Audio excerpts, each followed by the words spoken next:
Om This call is now being recorded. ज्ञानानञ्जशलाकया चक्षुरुमिलितं तस्मै श्रीगुरुवे नमः। गुरुवे गौरचन्द्राय राधिकाय तदालय कृष्णाय कृष्णभक्ताय तद्भक्ताय नमो नमः। तमादिदेवं करुणानिधानं तमालवनसुहितावतारम् अपार संसार समुद्र सेतुं भजामहे भागवत स्वरूपम्। यं प्रवचन्तमनुपेतं पेतकृत्यं द्वैपानो विरह कातराजुभाव पुत्रेति तन्मे तया विनेन्दुस्तं सर्वभूत हृदय मुनिमानतो अस्मि। श्री कृष्ण चैतन्य प्रभु नित्यानंद श्री अद्वैत गदाधर शिवसदि गौर भक्तवृंद। हरे कृष्णा कृष्णा कृष्णा हरे हरे, हरे राम राम राम हरे हरे। सर्वप्रथम मैं अपने गुरुदेव श्री पूज्यपाद भक्तिवेदांत नारायण गोस्वामी महाराज जी के श्री चरणों में अनंत कोटि दंडवत प्रणाम करती हूँ। तत्पश्चात समस्त गुरुवर के श्री चरणों में कोटि कोटि दंडवत प्रणाम और आप सब भक्तों के चरणों में भी दंडवत प्रणाम स्वीकार हो।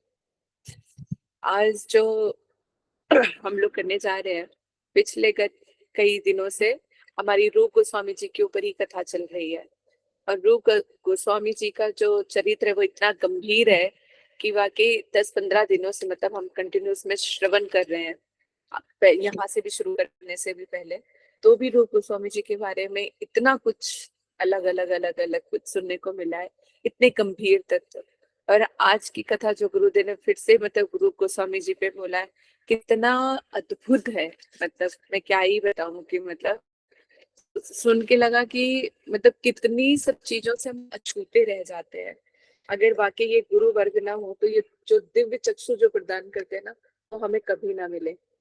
इसलिए हमारी जो आज की कथा गुरुदेव के, आज आपको और भी बहुत कुछ ऐसा सुनने को मिलेगा जो आप लोगों ने पहले कभी नहीं सुना होगा। और जिन्होंने सुन रखा है गौड़ी संप्रदाय में तो वो दोबारा हम लोग उस चीज को रिवाइव करेंगे। जैसे हम लोग ने अभी तक श्रवण किया था कि चैतन्य महाप्रभु का जो एक सेकंड, जैसे चैतन्य महाप्रभु से पहले जो भक्ति थी वो भक्ति तो थी लेकिन भक्ति में रस नहीं था। ये कई बार हम लोग सुन चुके हैं और सुनते चले आ रहे हैं।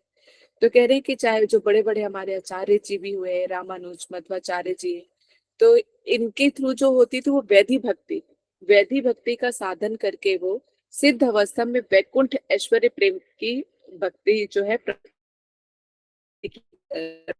सिद्ध में ऐश्वर्य प्रेम की जो है उनको प्राप्त होता था, क्योंकि पहले वैधि भक्ति का चलन था। रागानुगा के भक्ति का जो प्रचलन है वो महाप्रभु के बाद ही आया। कहते परंतु महाप्रभु की प्रेरणा से श्री रूप गोस्वामी द्वारा रचित उज्जवल नीलमणि और भक्ति रसामृत सिंधु में भक्ति रस का विचार किया गया है। यानी अगर चैतन्य महाप्रभु नहीं आते और रूप गोस्वामी जी प्रभु नहीं होते तो ये जो भक्ति तो होती लेकिन भक्ति रस का जो हम रसास्वादन कर रहे हैं वो कभी भी हमें प्राप्त नहीं होता। क्योंकि महाप्रभु से पहले जो थी वो जो भक्ति कैसी थी, ऐश्वर्य में थी, यानी सिर्फ वैकुंठ तक जा सकते थे। उसमें से भगवान का हमारा संबंध जो है शांत और दास से यहीं तक ही संबंधित था। अगर इससे भी थोड़ा और ऊपर चले जाओ तो सख्य तक चला गया। अगर राम जी की भक्ति के भी ले लो तो सख्य में, लेकिन उसमें भी ऐश्वर्य मिश्र है ना। ऐश्वर्य का भाव रहता है हमेशा। राम जी का पता है कि वो भगवान है, उनकी माता है, उनकी सखा, उनके सेवक, सबको पता है कि ये भगवान है। कभी भी इसलिए हर चीज जो है मर्यादा में रहकर होती है।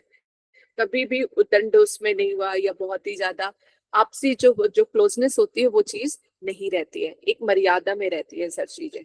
यानी माताओं का भी जो उनका व्यवहार राम जी के प्रति था तो वो भी एक मर्यादित उसमें था।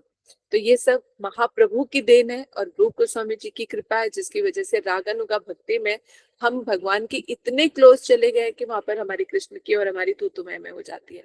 जहाँ पे लड़ाई झगड़ा भी है, प्रेम व्यवहार भी है, लड़ाई झगड़ा भी क्या, उनकी सेवा के लिए ही लड़ाई झगड़ा है ना। और हर तरह से अपने डू और डाई वाली जो प्रेम की एक अनुभूति होती है जो बिल्कुल हृदय से आता है कि मतलब क्या ना उसके लिए कर जाए, कर गुजरे वाली बात आती है। तो ये सब जो है प्रेम रस में सब कुछ दिखाई देता है। प्रेम रस का रसोस्वादन ऐसा होता है कि हृदय तो जिसके अंदर ये प्रेम रस जो अगर स्फुरित हो जाए तो हृदय उसका जो है कैसा द्रवित होता है, कैसा प्रेम में डूब कर किसे हंसना कहते हैं, जो एक पागलपन कहते हैं। पागलपन, अगर किसी को पागलपन हो जाए ना, तो उसको खुद को नहीं पता चलता कि वो क्या कर रहा है। लेकिन भक्ति का जो प्रेम रस है, जो भक्ति का जो पागलपन है, वो रसास्वादन होता है। वो उस अवस्था में रहता है, तो उसको पता चल रहा होता है कि उसके अंदर का क्या है। बाहरी से सब देखना बंद हो जाता है, लेकिन अंतर्मुख जो है, अंतर नेत्र जो है वो खुल जाते हैं। तो परमार्थिक जगत का जो रसास्वादन होता है वो अलग ही होता है। तो इसलिए बताया कि रूप गोस्वामी जी ने जो तो बहुत जो वैसे तो अनेक ग्रंथ हैं जो बहुत सुंदर लिखे गए हैं, लेकिन भक्ति रसामृत सिंधु और उज्जवल नीलमणि, ये दो ग्रंथ एक ऐसे हैं जो इसमें भरपूर, जो कहते हैं ना, भक्ति रस से पूरी सारा वो लिखा हुआ है।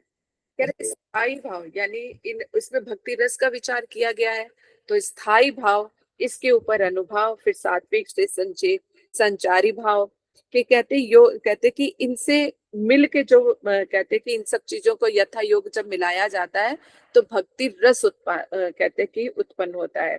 तो कहते हैं कि अब बोला ये स्थायी भाव क्या, जो नए लोग हैं उनके लिए समझना मुश्किल है, और जो सुने सुनाए जो पहले से थोड़ा बहुत जानते हैं उनको पता है कि स्थायी भाव क्या है। बताओ स्थायी भाव क्या है, कौन बताएगा, हाथ खड़ा करो। नाम से ही देखो, स्थायी भाव क्या है। स्थायी भाव, और कितनी बार मैंने बताया होगा, ऐसा हो ही नहीं सकता कि मैं बीच में कथा करूं और दीदी ये एक सब बार फिर ना। दीदी एक बार फिर से बता दीजिए स्थायी भाव के पहले क्या मतलब, पूरा क्वेश्चन। अभी तो मैं क्वेश्चन कुछ नहीं था, मैंने यही बोला कि रूप गोस्वामी जी ने भक्ति रसामृत और उज्जवल नीलमणि में जो है भक्ति रस का बताया है। तो मैं बोल रही कि जो एक स्थायी भाव आता है, स्थायी भाव के ऊपर जो जो है, सदा रहता है दीदी, जो भाव सदा रहता है भगवान के प्रति। हाँ, तो इससे इसको और खुल के हम थोड़ा सा बता देते हैं। अच्छा, रागलिखा दीदी बताओ। हरे कृष्णा दीदी, दंडवत प्रणाम। वैसे हम्म। मैंने सुना नहीं है, लेकिन आपने कहा कि स्थाई से ही नाम से ही कि हमारी भक्ति कहीं इधर उधर न जाके एक जगह टिक जाती है, या जैसे अनन्य भक्ति हुई तो वो इधर उधर ना भटक के एक जगह या एक भगवान पर टिकी रहे, वो ही शायद स्थाई भाव है। नहीं, ये उस चीज से कनेक्टेड नहीं है। वो अच्छा स्थिरता, अच्छा वो एकांतिक निष्ठ की बात बता रहे हो आप, ठीक है। अच्छा, अच्छा। ब्रज में कौन से कितने रस हैं, कौन बताएगा। बबीता। हम्म, हाँ ठीक है, स्थिर हो। और ब- हम्म, तो ये 5 रसों के नाम बताओ, ये सब है का मतलब क्या है?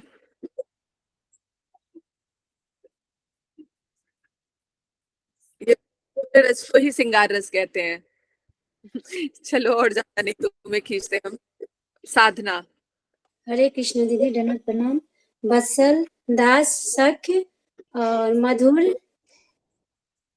ये हम्म, चार ही याद आ रहा है। 4 ही याद है। हाँ, हरे कृष्णा दीदी, क्रम से मैं बताऊं, क्रम से नहीं, बताती हूँ। अब आपने एक बता दिया ना, दूसरों को चांस मिलेगा, कोई बात नहीं। ठीक है दीदी। देखिए, और राखी, चलो राखी बताए। दीदी माधुर्य रस और वात्सल्य रस, सखा रस और रूप रस और वेणु रूप रस। रस से आ ओ गया, सॉरी, अरे नहीं नहीं नहीं इसका नहीं, सॉरी नहीं। दीदी। हाँ, चलो कहते कि चलो रीना आप बताओ। हाँ सॉरी दीदी, मुझे भी बाकी याद नहीं आ रहे अभी। अच्छा, चलो ललिता बची, ललिता अब आप बताओ।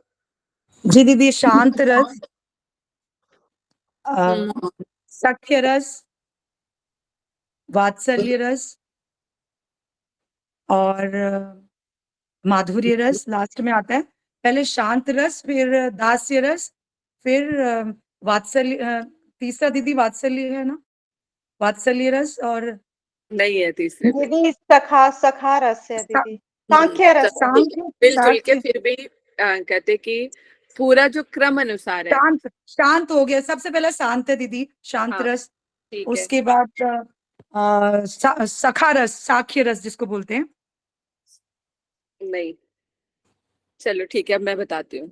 ठीक है, चलो। जी। लेकिन फिर भी आप लोगों ने बताए कि चलो ये तो याद रहा कि ब्रज में 5 रस हैं, और उनमें से जो कहते हैं मुख्य 4 आ जाते हैं, उनमें से भी फिर आगे आगे बढ़ते जाते हैं। तो वो कौन कौन से हैं? सबसे पहले है शांत, ठीक है, लिख लो ताकि याद रहे हमेशा। पहले है शांत, उसके बाद है दास्य रस, ठीक है, यानी शांत रस, दास्य रस, सख्य रस, फिर उसके बाद आता है वात्सल्य, फिर उसके बाद आता है माधुर्य। माधुर्य रस को श्रृंगार रस भी कहा जाता है, ठीक है। तो ये जो टॉप मोस्ट पे हम जा रहे हैं ना, तो कहते हैं कि माधुर्य रस पे, यानी वात्सल्य रस तक में जो है तो वो तो है ही, लेकिन हम लोगों को जो भक्ति मिली है वो माधुर्य रस की मिली है। लेकिन डिपेंड करता है, अब इसको क्योंकि सामान्य, क्योंकि स्थायी भाव की तरफ हमें समझना है, इसलिए इस चीज को समझने से पहले अब हमने ये समझा कि ब्रज में जो है 5 रस है, शांत, दास्य, सख्य, वात्सल्य और माधुर्य, ये 5 रस है, ठीक है। तो इन 5 रसों में भी जो 4 रस ज्यादा इंपॉर्टेंट है, यानी दास्य, सख्य, वात्सल्य और माधुर्य। माधुर्य रंग मतलब रस को ही श्रृंगार रस कहा जाता है। अब इनमें से जो भक्त, साधारण भक्त जो है, एकांतिक निष्ठ अनन्य भक्ति करते हुए कृष्ण का भजन करते हैं, इन रसों में भजन करते करते कहते हैं भजन के पहले स्तर पे ये 5 रस सबके अंदर कुलबुलाते रहते हैं। कभी वो सेवा करेगा, कभी हंसी मजाक करेगा, कभी उनके साथ खेलेगा कूदेगा, कभी गंभीर हो जाएगा, कभी वात्सल्य की कहते कि उनको पुत्र की भांति उसको डांटेंगे, कभी सख्य की तरह करेंगे, और कभी जब ज्यादा ही प्यार सजा, वो अगर सजा बिठा दो तो कभी कभी माधुरी यानी श्रृंगार रस में भी प्रवेश हो जाता है। तो कभी लगता है कि हम गोपी हैं, कभी लगता है हम सखा हैं, कभी लगेगा हम सखी हैं, कभी लगेंगे ये पुत्र हैं। इस तरह के भाव जो है, मिश्रित भाव जो है चलते रहते हैं स्टार्टिंग, लेकिन ये कृष्ण पे टिके रहते हैं, किसी और की तरफ ध्यान नहीं जाता है। जिसका ध्यान चला गया तो इसका मतलब अभी उसका साधन भजन जो है आरंभ भी नहीं हुआ है। तो जो अभी चल रहा है तो ये आरंभिक अवस्था है। तो आप लोगों को ये बार बार हमें नहीं बताने की जरूरत कि जिस भक्ति की हम बात कर रहे हैं वो अनन्य भक्ति है। अनन्य भक्ति मतलब 1 पॉइंटेड कृष्ण ओनली, यानी जितनी भी शिक्षाएं हैं, जितना कुछ भी आप ये रस भक्ति के बारे में श्रवण कर रहे हो, वो सिर्फ ये 1 पॉइंटेड में आ जाती है, ठीक है। तो यहाँ पर जो है बताया, इस तरह से भजन करते करते पहले हमारा सब कहते कि पूरा सब चीजों के मिश्रा की तरह रहेगा, यानी सारे भावों का मिश्रण रहेगा। फिर धीरे धीरे जिसमें जिसका जैसा स्वभाव होगा, जैसी उनकी सेवा होगी, वो आपके भजन जो है उस चीज को परिपक्व कर देगा। अभी कोई क्वेश्चन नहीं, क्योंकि मेरे इस चीज में बहुत लंबा है, जो भी पूछना है आप लोग सब लास्ट में पूछना, अभी सिर्फ समझने का प्रयास करो इसको, ठीक है। तो स्टार्टिंग के आरंभ के भजन में आपके पास जो है मिला जुला जो है ये सारी चीजें चलेंगी, लेकिन भजन करते करते आप जो है इनमें से किसी एक रस में जाके फिक्स हो जाओगे। मान लो पहले आपको सेवा करना, दास्य बनना ये सब अच्छा लग रहा था, फिर धीरे धीरे सखा बनना आपको अच्छा लगा, फिर आपको लगेगा कि नहीं, कहते कि पुत्र की भांति है, फिर सीधा सीधा नहीं, माधुर्य भाव में प्रेमी या पति, कृष्ण से 2 ही हमारे संबंध है, यानी माधुर्य या श्रृंगार रस में उस वहां पर भी जाकर डिवीजन हो जाते हैं, पारकीय भाव में और स्वकीय भाव में। पारकीय भाव में प्रेमी रहते हैं और स्वकीय भाव में पति बन के रहते हैं, ठीक है। उसको श्रृंगार रस कहा जाता है या माधुर्य रस कहा जाता है, ठीक है। तो भजन करते करते हमारा जो है हरिनाम करते फिर एक रस में जाके टिक जाओगे। पहले 5 रसों का रसास्वादन सबका आता है, लेकिन हमारा मन जो है किसी एक में टिक जाए जाके। तो जब जो स्थाई पे जाके टिक जाता है, फिर उसके बाद वो बदलता नहीं है कभी, उसको बोलते हैं स्थाई भाव। जब उस अवस्था को हम प्राप्त करते हैं, वहां तक पहुंचने में हमें बहुत कुछ अनुभव होना शुरू हो जाता है। तो श्रद्धा, निष्ठा, रुचि के कहते हैं ये जो रति आती है ना, हमारी आसक्ति और रति के बीच में इस भाव का उदय हो जाता है, परिपक्वता आ जाती है, स्थायी भाव आ जाता है। फिर उसके ऊपर बोला तो ये इसको बोलते जो एक बार जो जिस भाव हमारे हृदय में आ जाता है उसके बाद वो बदलता नहीं है, क्योंकि आपका उसी रस में ही रहता है। अन्य चाहे कितने भी उच्च कोटि के रसों को, मान लो किसी का जो है जैसे हनुमान जी है, हनुमान जी कौन से भाव में है? दास्य भाव में है वो, राम जी के, है ना। अब उनको क्या ऊपर के रसों के बारे में नहीं पता? पता है, जानते हैं सब कुछ, लेकिन वो दास भाव के हैं, इसलिए उनको दास को छोड़ के किसी और में इंटरेस्ट ही नहीं आता है। जानने के बाद भी उसमें इंटरेस्ट ही नहीं आएगा, यानी उसमें दूसरी जगह जाने का मन नहीं करेगा। जैसे कि बहुत सारी क्लासेस हैं, आपको एक ही क्लास भाग गई है, तो उसी क्लास में आपको आना जाना अच्छा लगता है, कहीं और जाना पसंद नहीं है। तो वो चीज यहाँ पर आ जाए, जैसे ही भजन करते करते आपका किसी एक वन पॉइंटेड उसमें आपको भगवान के साथ संबंध में कि कृष्ण मेरे सखा है, या कृष्ण मेरे पुत्र है, या कृष्ण मेरे प्रेमी है, या कृष्ण मेरे पति है, तो इस तरह का भाव जो है फिक्स हो जाएगा। जैसे मीरा जी का फिक्स था कि वो अपने पति के रूप में उनको मानती थी, किसी और चीज में वो नहीं गई, राधा रानी का अनुगत्य नहीं लिया, गोपियों का अनुगत्य नहीं लिया, वो प्रेमी या उस वाले उस भाव में नहीं आई वो, तो उनका एक भाव तो फिक्स था। इसी तरह से साधन भजन करते करते साधक का भी किसी एक भाव में जाके जब फिक्स हो जाता है एक रस में मन, तो उसको बोलते हैं स्थायी भाव। अब इस स्थायी भाव के ऊपर फिर अनुभाव, सात्विक, संचारी, ये सारे भाव होते हैं। जब इन सब चीजों का मिश्रण बनता है तो ये एक रस बन के तैयार हो जाता है।